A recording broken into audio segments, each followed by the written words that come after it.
every successful entrepreneur, and I keep using the term successful from a revenue or a business frame of reference, every successful entrepreneur has had one quality in common. Okay, you pick anyone, the one quality that they all have in common. These are not really the most intelligent people. These are not really the most resourceful people as well, contrary to what people would like to believe, right? These are, they make things happen. Not necessarily always, that they have, like phenomenal resources at their disposal.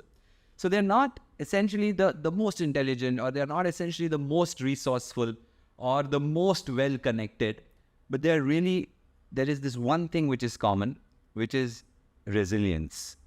Every entrepreneur is supremely resilient. They are immune to giving up. They're immune to giving up. They just keep at it. It's that resilience that sees them through.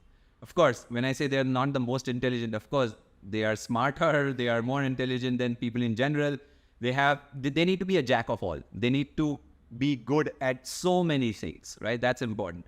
But the one important thing is resilience. And that's what discriminates a successful entrepreneur from a not so successful entrepreneur. I've seen this, like I was saying earlier as well. So really smart guys who would be on a point to give up.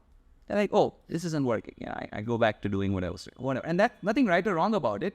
But if you're not resilient, because entrepreneurship is hard. Let's Sure. Every entrepreneur has a really, really tough life. Every one of them.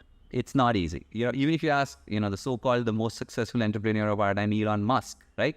Somebody asked Elon Musk, what is it to be Elon Musk? A lot of people want to be Elon. He says, if I have a chance, I don't want to be Elon Musk. Well, that's a big thing, right? And he is super involved. He's probably changing the world, building some of the game-changing industries. He revolutionized space exploration with SpaceX. He revolutionized the whole energy game with Tesla, right? Electric vehicles. And he's doing so many interesting things in the solar dimension. In Hyperloop. In Hyperloop, communications with Twitter and X and all of that, in transportation and various other industries. And he's making fundamental changes, right?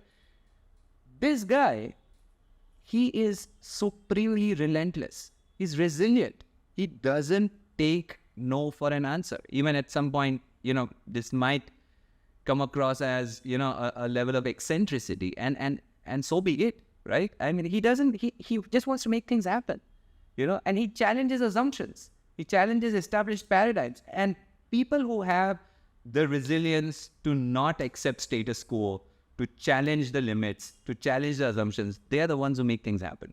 Because if you respect the limits, if you respect the assumptions, you will only be playing an incremental game. You'll only be 10% better than your next competitor or somebody else in the market. Like Henry Ford couldn't have invented a car. He could have made a better bullock cart if he wasn't resilient and persistent enough. You've got to challenge the known assumptions. Then you create new value, right? And that's the thing that is the key to entrepreneurship. So anybody who wants to be an entrepreneur, remember, it's going to be tough. The whole coolness of being a CEO will wear off. Like I said earlier, 2 months, 3 months, 4 months down the line, oh, it's great to be, the startup CEO, and then you're out there. It's great.